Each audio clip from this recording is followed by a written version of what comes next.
ஊரில் உள்ள கொல்லையை வந்து க்ளீன் பண்ணுவோம். அது வாங்கி 20 வருஷத்துக்கு மேலே ஆயிடுச்சு. அப்படியே கொஞ்சம் நாள் கிடந்துருச்சு, எதுவுமே பார்க்கல. ஒரே இதாக காடு மண்டி போயிடுச்சு. அதனால் கொஞ்சம் இந்த லீவில் கொஞ்சம் டைம் இருக்குது, அதனால் க்ளீன் பண்ணலான்ட்டு. இந்த யாரும் ஆளுங்கள்லாம் க்ளீன் பண்ண முடியாதுமா, இது வந்து புக்லீன் தான் வச்சு க்ளீன் பண்ணோன்னா, இது 50 ஆள் விட்டாலும் க்ளீன் பண்ண முடியாதுன்ட்டாங்க. அதனால் ஜேசிபி கொண்டாந்து வச்சாச்சு. இது 1 ஹவருக்கு வந்து ஜேசிபிக்கு வந்து 1100 ரூபாயாம். இது முன்னாடி ஒரு வாட்டி கொண்டாந்தோம். இது கொண்டு வந்து க்ளீன் பண்ண போவையில் ஒரு இடத்துல முடுக்கில் மூங்கி இருந்துச்சு. அதை க்ளீன் பண்ண போனோன்னா வந்தோடனே மழை பெஞ்சிருச்சா உள்ளே இறங்கணுன்ட்டு திருப்பி போயிட்டாங்க. அது எங்கள் ஊரில் அப்போ இல்லை ஜேசிபி, அது வேறு ஊர் பக்கத்து ஊர்லேருந்து வரணுமா. எங்கே ஸ்டார்ட் ஆகுதோ அங்கேருந்து நம்மளுக்கு டைம் ஆட் ஆகுமா, அதுலேருந்து தான் நம்மளுக்கு கணக்காக. அங்கேருந்து வந்து இங்கே சேர்கிற வரையும் எத்தனை ஹவர் ஆகுதோ அதுக்கும் நம்ம பைசா கொடுக்கணுமா. ஆனால் இப்போ எங்கள் ஊர்லேயே எங்கள் சொந்தக்காரங்களே வச்சுருக்காங்க. அதனால் அங்கே சொல்லியாச்சு, நீங்கள் வாங்க பண்ணிக்கலான்னாரு. சரின்ட்டு போனோம். ஆனால் மானம் ரொம்ப கருத்துக்கிட்டு மழை பெஞ்சிக்கிட்டு இருந்துச்சு. அதனால் என்னடா சரின்ட்டு இருந்தோம். ஆனால் அன்றைக்கி மழை இல்லை, அன்னைக்கு கருத்துக்கிட்டு இருந்துச்சு, மழை பெய்யலை. அதனால் எல்லாம் ஈஸியாகிடுச்சு நம்மளுக்கு. இங்கேருந்து போகிறோம், நம்மளுக்கு ஒரு நாளும் நம்மளுக்கு டைம் லீவு கிடைக்கிறதே பெரிய கஷ்டம் இல்லை. சென்னையிலேருந்து இந்த டைமே பெரிய விஷயம். இது எத்தனை நாள் இழுக்குதுன்னு தெரில. நாங்கள் போகல, அவங்க அப்பா மட்டும்தான் போனாங்க. இப்போ பாருங்கள் எல்லாத்தையும் இழுத்து போட்டுருச்சு. அதுவே குமிச்சிடுது. இதெல்லாம் நான் பாருங்கள் மிஷினெல்லாம் எவ்வளோ பெரிய வேலையெல்லாம் ஈஸியாக பண்ணுதுன்னு. நம்மளாம் எத்தனை ஆள் விட்டாலும் நம்ம எத்தனை நாள் ஆகுமோ அது பாருங்கள். நல்லா இது பண்ணி எப்படி கையை வச்சுக்கிட்டு எப்படி பண்ணுது பாருங்கள், கை மாதிரியே பண்ணி அரிச்சு எல்லாத்தையும். ஏன்னா முள் வேறையா, நம்ம மனுஷலால் அவ்வளவா இது பண்ண முடியாது. இது அப்படியே பிடுங்கி வீசிடுது. இது முருங்கை மரம்லாம் ஓரத்தில் வச்சுருந்தோம், அது பெரிய தூராக போயிடுச்சு முருங்கை மரம்லாம். அது என்னன்னே வேலி, எங்கள் அப்பா இருக்கிற வரையும் வேலி அடைச்சிக்கிட்டு கிழுவை தானே வச்சு வேலி அடைப்போம், அதை அடைச்சா இங்கே பாருங்கள் எவ்வளோ க்ளீனாக அந்த சைடு பண்ணிடுச்சு. இது அங்கே அந்த சைடு வந்து வேலி வச்சு அடைப்பார். ஆனால் அதை வந்து ஏதாச்சும் விழுந்து போட்டாலும் அந்த ஆட்டுக்குட்டியை பொத்து விட்ருவாங்க, மாடு விட்ருவாங்க, அதுக்குள்ளே விலக்கி விட்ருவாங்க. அதனால் அது சரிப்பட்டு வராதுன்ட்டு தான் இப்போ க்ளீன் பண்ணிக்கிட்டு இருக்கோம். எந்த அளவுக்கு இருக்குது 40 கல் கேட்குறாங்க. இது கல் வந்து 5 அடி போட்டோம்னா ஏறி குதித்து உள்ளே போயிடுறாங்க. அதனால் 7 அடி வாங்கலான்ட்டு இருக்கோம். இதெல்லாம் க்ளீன் பண்ணி குமிச்சு வச்ச பிறகு அதுக்கு பிறகு கல் வாங்கலான்ட்டு இருக்கோம். இந்த சைடு நீட்டாக, இந்த சைடு பெரிய காடாக இருந்துச்சு, நீட்டாக க்ளீன் பண்ணிடுச்சு. இப்போ பக்கத்து கொள்ளையிலெல்லாம் 5 அடி போட்டிருக்காங்க, அதில் ஏறி குதிச்சிடுறாங்க. குதிச்சு வந்து தான் எங்கள் மாமரத்தில் வந்து மாங்காய் பிடுங்குறது, தேங்காய் எடுத்துகிட்டு போயிடுறது எல்லாம் பண்ணிடுறாங்க. இந்த பாருங்கள் கல், இந்த கல்லை வந்து ஏற்றி இறக்குறதுக்கு ஒரு கல்லுக்கு வந்து 25 ரூபாயாம். ஏற்றுக்கூலி வேறு 900 ரூபா. இது 25 கல் தான் இந்த இதில் ஏற்ற முடியுமா, அந்த குட்டி யானையில்.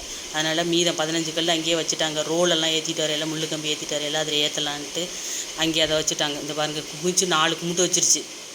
அதுவே மிஷினே கொண்டாந்து அப்படியே கை மாதிரி தான் வச்சுருக்கேன், அதை அப்படியே இது பண்ணி கொண்டாந்து வச்சிருச்சு. இப்போ இந்த கல் இறக்கி இன்றைக்கி போட்டாச்சு. ஏன்னா நாளைக்கு தான் வேலை ஸ்டார்ட் ஆக போகுது. அதனால் நாளைக்கு இது முள்ளு கம்பியெல்லாம் போட முடியாதுல்ல, இங்கே போட்டோன்னா பூட்டு திறப்பு இல்லை. அதனால் எதுவும் மிஸ் ஆயிடுதுன்னு மட்டும் நாளைக்கு தான் மீத கல்லும் முள்ளு கம்பியும் வாங்க போகிறாங்க. இது 25 கல் மட்டும் இன்றைக்கி போட்டுட்டு போகிறாங்க. இந்த பாருங்கள், இந்த மாமரத்துக்கிட்ட மட்டும்தான் கொஞ்சம் நிழல், மற்ற எல்லா மரத்தையும் இந்த கஜா புயல் பிடுங்கிட்டு போயிடுச்சு. நல்ல ஒரு தென்னை மரம் இருக்கும், அது அந்த தேங்காய் வந்து உருண்டையாக சைஸாக அப்படி காய்க்கும், அதெல்லாம் பிடுங்கி வீசிடுச்சு. இங்கேருந்து கல்லுக்காலை தூக்கிட்டு போக முடியாதுன்னு அந்த சைடு கொண்டு போட்டாங்க பாதி கல். இந்த பாருங்கள் மறுநாள் இந்த கல்லுக்காலெலாம் வச்சு இது இந்த சைடு இந்த மெயின் ரோட்டு பக்கத்து இது வந்து ஆறு குறுக்க இருக்கிறதுனால உங்களுக்கு அங்கிட்டு நாங்கள் பெரிய பாதை வைக்கலை, இந்த சைடு தான் வைக்கணும். இது சின்ன பாதை வச்சுருக்கோம், ஆனால் க்ளோஸ் பண்ணியாச்சு.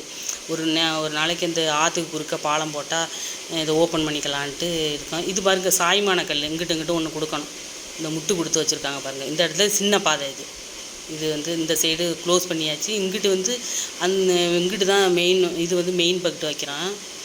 இதில் வந்து பெரிய கேட்டு போடலான்ட்டு 8 பேர் வேலை செய்கிறாங்க. 8 பேருக்கும் ஒரு ஆளுக்கு வந்து 800 ரூபாயாம். காலையில் வருவாங்க. இந்த பாருங்கள் இது பெரிய ரோல்.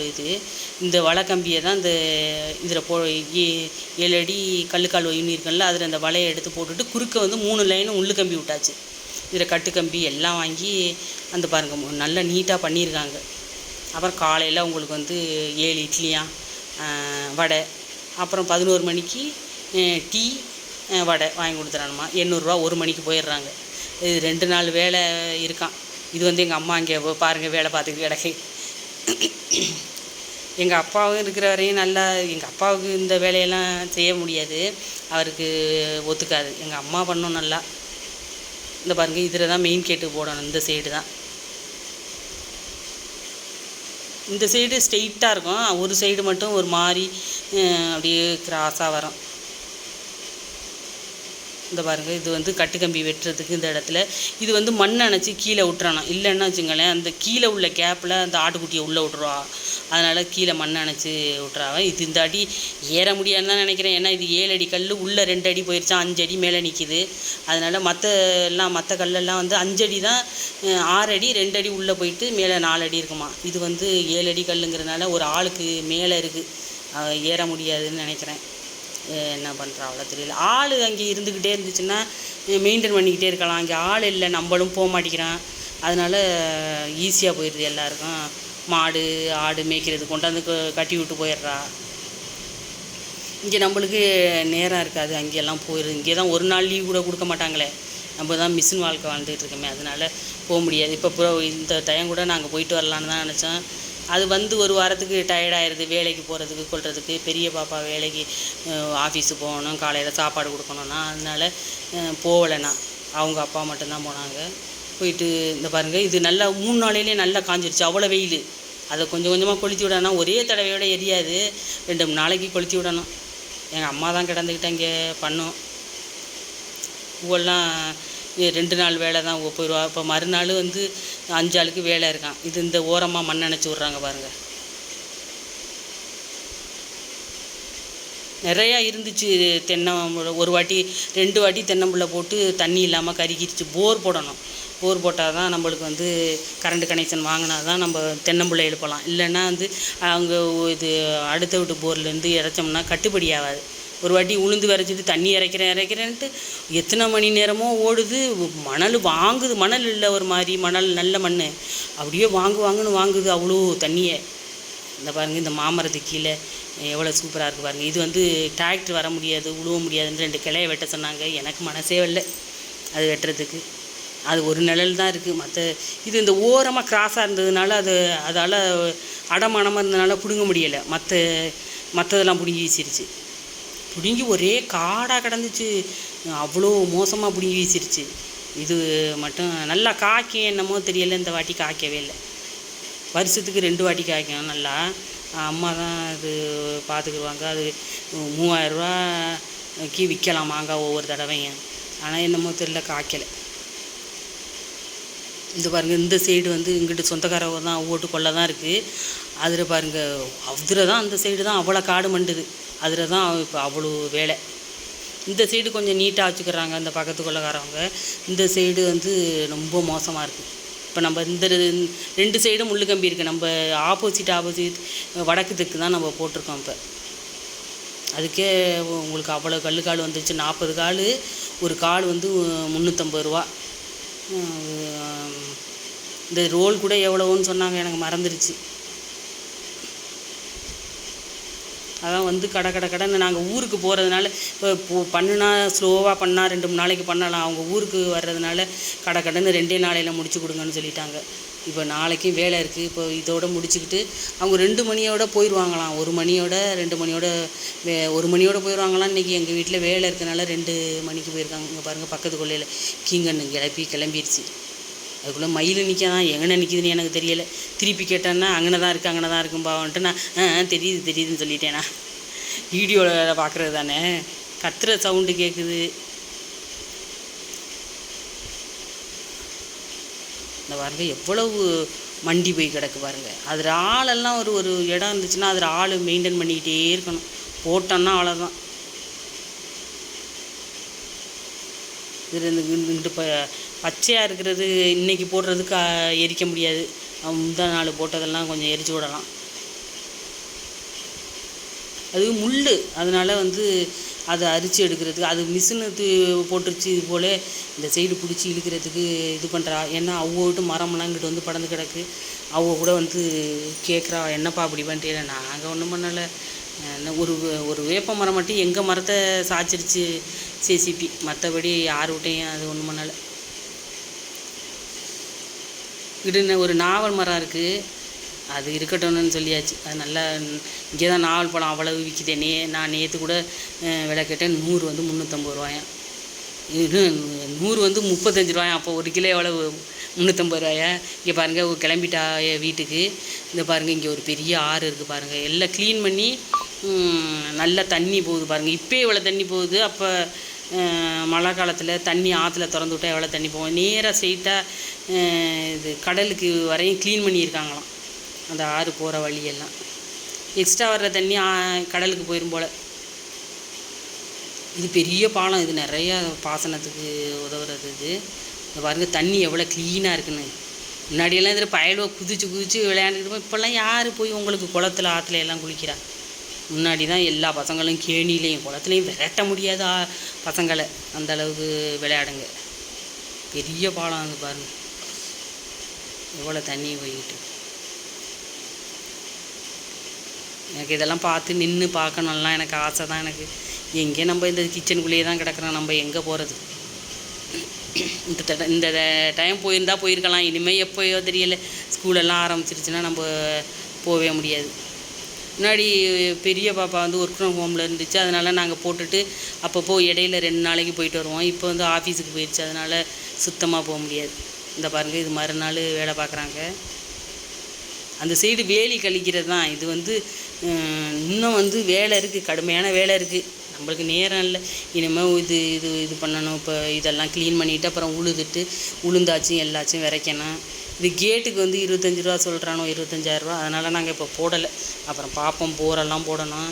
நிறையா வேலை கிடக்கு. அதனால் வந்து அப்புறம் பார்த்துக்கலாம். போட்ட வரையும் கிடக்கட்டும் அப்படின்ட்டு இது பண்ணியிருக்கான். இந்த டைமில் தான் க்ளீன் பண்ணிவிட்டு வந்துடுவாங்க. அதுக்கு பிறகு எரிச்சு விட்டு இதெல்லாம் க்ளீன் பண்ணிவிட்டு அதுக்கு பிறகு தான் உழுது ஏதாச்சும் விதைக்கணும். விதைச்சிட்டு அப்புறம் அதுக்கு பிறகு தென்னம்பிள்ளை வந்து 1 ஏக்கருக்கு வந்து இந்த கொல்லைக்கு 60 தென்னம்பிள்ளை போடலான்னு சொல்லியிருக்காங்க. நான் முழுசாக போடலை. தென்னம்பிள்ளை பாதி நல்ல மரம், பழங்கள் உள்ள மரம் இதெல்லாம் போடலான்னு ஆசை இருக்குது. டைமும் இல்லை. இது என்ன பண்ணுறதுன்னு தெரியலை. இதை பாருங்கள் இது காஞ்சிருச்சு கொஞ்சம். இதை கொளுத்தி விட்றாங்க பாருங்கள். எவ்வளவு படந்து போயிருக்குங்க. உங்களுக்கு தெரியுமா தெரியாதான்னு தெரியல. இந்த சூரம்பத்தைன்னு ஒன்று இருக்கும். சூரம்பழம்லாம் நாங்கள் பறித்து சாப்பிடுவோம் சின்ன பிள்ளையில். அந்த இது நிறையா படந்துருச்சு. அது முள் குத்துனுச்சுன்னா அப்படி ஒரு மாதிரி வளைஞ்சிக்கிட்டு இருக்கும். கொக்கி மாதிரி இழுத்து விட்றோம். இது காஞ்சிருக்கு. இங்கிட்டு கிடக்கிறதெல்லாம் பச்சையாக இருக்குது. இது நம்ம ரொம்ப ஸ்ட்ரிக்டாக இங்கே உள்ள பஞ்சாயத்து தலைவர். அதனால் ஆற்றுக்கரை அங்கெல்லாம் அள்ளி போட முடியாது. அதான் நான் சொன்னேன் நடுக்கொள்ளையிலே போட்டுருங்க. போட்டு இது மாமரத்துக்கிட்ட எல்லாம் போடாமல் தென்னை மரத்துக்கிட்ட போடாமல் நடுவில் போட்டால் காஞ்சா நம்ம கொள்ளையிலே கொளுத்தி விட்டுறலாம். இல்லைன்னு வச்சுங்க யாராச்சும் தகவல் சொல்லிடுவா வந்துடுவார் அவர். அதனால் நம்ம கொள்ளையிலே போட்டு கொளுத்திங்க. அங்கெல்லாம் எங்கேயும் போட வேணாம். 4 முட்டு போட்டிருக்கு பாருங்கள். எவ்வளோ பெரிய முட்டாக்கு மூச்சு போட்டிருக்கு பாருங்கள். அவ்வளவும் எரித்து அதுக்கு பிறகு க்ளீன் பண்ணி அதுக்கு ஏன்னா முள் அங்கனைக்கு எங்கன்னா இருந்துச்சுன்னா இப்போ புதஞ்சி போயிடும். இப்போ பொக்லினே இது ஜேசிபியே வரமாட்டின்ட்டுருச்சு. ஏன்னா மழை வந்துச்சுன்னா உங்களுக்கு வண்டி இறங்கிடனே மழை இல்லைன்னா தான் வருவோம் அப்படின்னு சொல்லிட்டானுவ. அதுக்கு பிறகு சொல்லிட்டாங்க. ஐயோ அது வேறு சொல்லிட்டாங்க. அதுக்கு பிறகு பார்த்தா மழை இல்லை நல்ல வேலையாக. அதனால் வந்து நம்மளுக்கு நேரம் கொஞ்சம் நல்லா இருக்குது போல். இல்லைன்னா அதுக்குள்ளே இறங்கவே முடியாது. போவோம் 1 நிமிஷம் கூட நிற்க முடியாது. முடியாந்துருவோம். அப்படி தான் இவ்வளோ நாளாக இருந்துச்சு. இப்போ கொஞ்சம் ஸ்டார்ட் ஆகுது. பார்ப்போம் என்ன கடவுள் என்ன நினச்சிருக்காரோ தெரியலை. என்ன பண்ணுறதுன்னு பார்ப்போம். ஏன்னா அவ்வளோ நாளெல்லாம் இங்கே சென்னையில் உட்காந்துக்கிட்டு டென்ஷன் ஆகிக்கிட்டு இருக்க முடியாது. எப்படியாச்சும் இப்படி நான் வந்து கொஞ்சம் ரிலாக்ஸாக போயிட்டு வரணும்னு நினைக்கிறேன். என்ன நடக்குது தெரியல. பிடிச்சிக்கிருச்சுன்னா நல்லா எரிஞ்சு இது பண்ணிடும். ஒரு 10 நாள்னாச்சும் காஞ்சி திருப்பி கொளுத்தணும். ஏன்னா உங்களுக்கு முருங்கை மரமும் உங்கள் கிளிவை இந்த பாருங்கள் இதை கேட்டு மாதிரி பண்ணிட்டோம். போட்டு இதில் பூட்டு போட்டு செயின் போட்டு பூட்டியாச்சு. முருங்கை மரமும் கிளுவையும் உங்களுக்கு எங்கே போட்டாலும் துணூடு தண்ணி இருந்தாலும் துளுத்துக்கிறோம். இதை பாருங்கள் இது இந்த கேட்டு இப்போ இருக்கட்டும். அப்புறம் பார்த்துக்கலாம். நீட்டாக பண்ணிட்டாங்க. இப்போ வீட்டுக்கு வந்துட்டாங்க. இன்றைக்கி கிளம்புறாங்க ஊருக்கு. மழை வேறு பெஞ்சிக்கிட்டு இருக்குது. சரியான மழையாக பெய்தான். எங்கள் அம்மா ஊரில் மழை இல்லை, இங்கே பெய்தான். இதை பாருங்கள் சரியான மழையாக பெய்யுது. மழை பெஞ்சிச்சின்னா இங்கே இருக்க முடியாது எங்கள் வீட்டில். ஏன்னா சமைக்க முடியாது. கிச்சன் வந்து ஓப்பனில் இல்லைன்னா வச்சுருக்கேன். அதில் எதுவும் பண்ணலை. அதனால் சமைக்கிறது கஷ்டம். ஏதாச்சும் கிச்சன் வந்து இது மாதிரி இறக்கணும். இந்த இது இறக்குனா தான் அதுக்குள்ளே சமைக்கலாம். நாங்கள் எப்போயாச்சும் போகிறது தானேன்னு விட்டாச்சு. நிறையா வேலை இருக்குது. ஆனால் டைமும் இல்லை, பைசாவும் இல்லை. என்ன பண்ணுறதுன்னு தெரியல. இந்த பாருங்க சரியான மழையாக பெய்யுது. கொஞ்சம் விட்டுச்சுன்னா பஸ் ஸ்டாண்டுக்கு வந்துட்டாங்கன்னா பஸ்ஸில் ஏறிட்டாங்க, பிரச்சனை இல்லை. அப்பப்போ பரவாயில்ல, ஊரெனாச்சும் மழை பெஞ்சிருக்கு. இங்கே தான் சென்னையில் இருட்டுது, அப்புறம் மழை பெய்ய மாட்டேங்குது. இருட்டுது, சரியான இருட்டாக இருட்டுது, மழை பெய்ய மாட்டேங்குது. இங்கே பாருங்க, ஜாலியாக தான் இருக்கும். இந்த கிச்சனுக்கு இப்படி இறக்கிட்டோம்னா நம்ம இஷ்டத்துக்கு எல்லாம் பண்ணிக்கலாம். இல்லைன்னா வீட்டுக்குள்ளே வச்சோம்னா ஆயில் படிஞ்சிடும். அப்படியே கீழே தரையில் வச்சுக்கிட்டு தான் ஒரு நாளைக்கு சமணம் போட்டு உட்காந்துக்கிட்டு நான் சமைப்பேன். இந்த மழை எதுவும் பெஞ்சிச்சுன்னா எப்போயாச்சும் போனோன்னா. ஆனால் அது ஆயில் படிஞ்சிடும் வீட்டுக்குள்ளார. ஏன்னா மேடையும் கட்டலை, ஒன்றும் கட்டலை. அதனால் சரியான பாருங்க. இப்போ தேங்காய் கொஞ்சம் பறிச்சாங்களாம், கொஞ்சோண்டு விற்றுட்டு கொஞ்சோண்டு பறிச்சுக்கிட்டு வராங்க. இது நார்த்தங்காய் ஊறுகாய் போடலான்ட்டு. மாங்காய் கொஞ்சோண்டு இப்போ வந்துட்டாங்க. இங்கே இது கருவேப்பிலை, இது கொஞ்சோண்டு தான் பறிச்சிருக்காங்க. இப்போ இதை வந்து நம்ம நாங்கள் போயிருந்தோன்னா வந்து இப்போ 2 நாள் அவங்க எழுந்திரிக்கிறதுக்கு எனக்கு சரியாகவே இருக்காது. அதனால் இப்போ இங்கேருந்து நல்லதாக போச்சு. இங்கே பாருங்கள், தேங்காய் உடைச்சிட்டேன், சட்னி வைக்க போகிறேன், தேங்காய் சட்னி. இந்த தண்ணியை குடிச்சிடுவேன், சூப்பராக இருக்கும். இது நேற்று பறிச்சதில் நல்லா ஃப்ரெஷ்ஷாக இருக்குது பாருங்கள், சூப்பராக இருக்குது. தேங்காய் இட்லி சுட்டாச்சு, சாப்பிட வேண்டியதான். இந்த பாருங்கள், மாவு நேற்று தான் அரைச்சேன். இதே ஊருக்கு போயிருந்தேன்னா மாவு அரைக்க எனக்கு 1 வாரம் ஆகும். இந்த பாருங்கள், தேங்காய் சட்னி வச்சாச்சு, இட்லி வச்சாச்சு. வாங்க சாப்பிட்லாம். சூப்பராக இருக்கும். இந்த தேங்காய் வந்து அவ்வளோ ஒரு டேஸ்ட்டாக இருக்கும். அந்த தேங்காய் அங்கே லைக் பண்ணுங்கள், ஷேர் பண்ணுங்கள், சப்ஸ்கிரைப் பண்ணுங்கள்.